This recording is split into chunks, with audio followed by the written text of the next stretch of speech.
Assalamualaikum warahmatullahi wabarakatuh. Dan selamat pagi semuanya. Gimana kabarnya hari ini? Semoga semuanya dalam keadaan sehat walafiat. Amin. Jangan lupa untuk tetap mematuhi protokol kesehatan dan jangan lupa juga untuk makan makanan yang bergizi. Baik, pada hari ini saya akan menjelaskan sedikit materi mengenai perbedaan pajak dan retribusi. Mungkin minggu kemarin kalian sudah ada tugas mengenai retribusi dan sudah ada sedikit gambaran mengenai apa itu retribusi. Nah, hari ini saya akan menjelaskan perbedaan pajak dan retribusi. Sebagian dari kalian ada yang tahu apa itu retribusi, ada yang tahu apa itu pajak, atau bahkan sulit membedakan mana retribusi, mana itu pajak. Padahal mungkin kalian sudah pernah menemukan di sekitar kalian mana itu pajak dan mana retribusi. Jadi hari ini saya akan menjelaskan sedikit materinya ya. Diperhatikan baik. Kita langsung ke pajak dulu. Di sini ada pajak. Pajak, pengertian di sini saya ambil dari Undang-Undang Nomor 16 Tahun 2009 tentang Ketentuan Umum dan Tata Cara Perpajakan Pasal 1. Di situ sudah saya tebalkan hurufnya, jadi bisa dihafalkan di bagian situnya ya, dipahami di bagian situnya. Jadi, pajak adalah kontribusi wajib kepada negara. Jadi kontribusi warganya kepada negara. Oleh orang pribadi ya perseorangan, satu orang gitu maksudnya ya.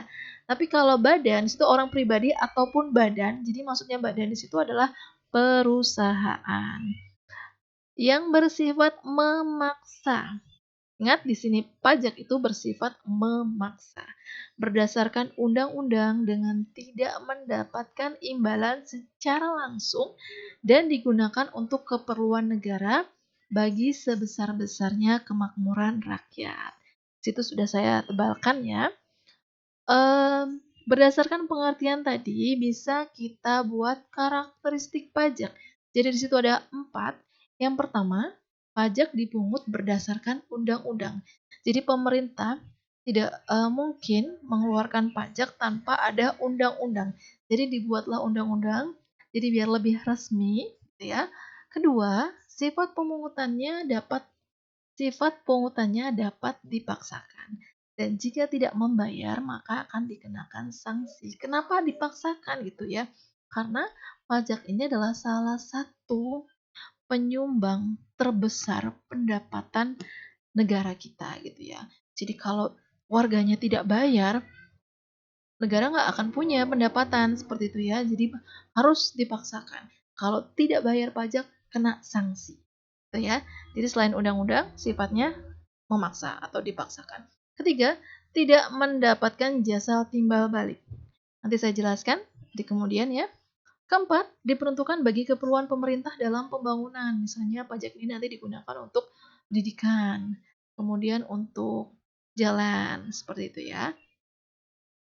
Selanjutnya ada retribusi. Retribusi adalah pungutan yang dikenakan sehubungan dengan jasa atau fasilitas yang diberikan pemerintah secara langsung dan mendapatkan jasa timbal balik secara langsung. Jadi bedanya pajak dengan retribusi tadi di bagian kalau pajak ini tidak mendapatkan imbalan secara langsung, kalau retribusi mendapatkan timbal balik secara langsung. Karakteristiknya seperti apa untuk retribusi? Oke, 1. Sama seperti pajak, jadi retribusi itu juga berdasarkan undang-undang, selalu dibuat undang-undangnya ya. Kemudian 2, sifat pungutannya dapat dipaksakan. Jadi sama-sama dipaksakan. Ketiga, mendapatkan jasa timbal balik secara langsung. Ini tadi perbedaannya di bagian sini ya. Kemudian 4, diperuntukkan bagi pengeluaran masyarakat umum. Contoh dari retribusi sendiri seperti apa? Mungkin kalian kemarin sudah cari ya di Google, itu banyak sekali contoh-contoh retribusi dan saya yakin mungkin kalian pernah mendapatkannya. Yang pertama, retribusi pelayanan pasar. Seandainya ada yang jualan di pasar, ada iuran yang harus dibayar. Itu adalah retribusi pelayanan pasar. Kedua, retribusi pelayanan kebersihan atau sampah. Mungkin Bapak Ibu di rumah, Bapak Ibu kalian di rumah, itu setiap bulan ada iuran kebersihan atau iuran sampah namanya ya, yang harus dibayar. Itu namanya retribusi pelayanan kebersihan atau sampah. Kalau kita tidak membayar, kita tidak bisa menikmati pelayanan tersebut. Iya apa enggak? Gitu ya. Ketiga, retribusi pelayanan pelabuhan. Kalau kalian ke pelabuhan, ada yang harus dibayar, itu namanya retribusi pelayanan pelabuhan. Keempat, retribusi pelayanan parkir. Kalau pergi ke pasar seperti itu ya, atau kemana, kalian pasti disuruh bayar parkir. Ada kertas yang diberikan, itu namanya retribusi. Kalau kamu tidak bayar parkir, kamu nggak boleh parkir di situ dan tidak bisa mendapatkan fasilitas parkir. Yang kelima, retribusi terminal. 6, retribusi rekreasi. Nah, kalau retribusi rekreasi ini pasti sudah sering ya, misalnya kalian jalan-jalan ke Rindu Alam, itu di pos di depan pasti disuruh bayar gitu ya. Itu namanya retribusi rekreasi. Kalau kamu tidak bayar bagaimana? Tidak bisa menikmati fasilitas yang diberikan gitu ya. Jadi nanti bedanya di situ. Jadi untuk retribusi itu mendapatkan jasa timbal balik secara langsung. Jadi maksudnya jasa timbal balik seperti apa? Warganya ini kan bayar, kamu bayar retribusi. Nah, pemerintah juga akan langsung memberikan jasa timbal balik. Kamu bayar, kamu bisa menikmati fasilitas yang diberikan langsung gitu ya. Bayar parkir, langsung bisa menikmati fasilitas parkir biar tidak hilang. Dua, bayar retribusi rekreasi misalnya, langsung bayar, kamu langsung bisa menikmati pelayanan rekreasi gitu ya. Nah, retribusi yang kamu bayarkan itu biasanya digunakan untuk keperluan itu sendiri. Misalnya kamu bayar retribusi rekreasi, itu nanti akan digunakan untuk keperluan eh, di tempat rekreasi tersebut, seperti itu ya. Lalu bedanya pajak di mana? Tadi di bagian jasa. Nah, ini tidak mendapatkan jasa timbal balik. Kebalikannya tadi retribusi langsung mendapatkan fasilitas yang diberikan pemerintah. Tapi kalau pajak, kamu bayar ke kantor pajak 100 juta, misalnya pajak PPh pasal 21, 100 juta, apakah kamu langsung mendapatkan fasilitas gitu ya? Enggak. Kamu langsung pulang, udah selesai gitu ya. Bayar pajak. Tapi fasilitas seperti apa yang bisa kita nikmati?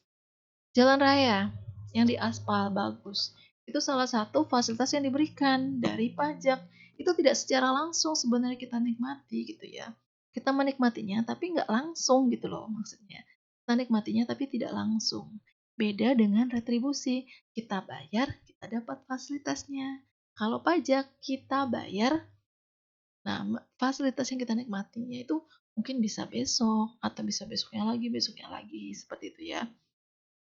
Baik, cukup sekian dari saya.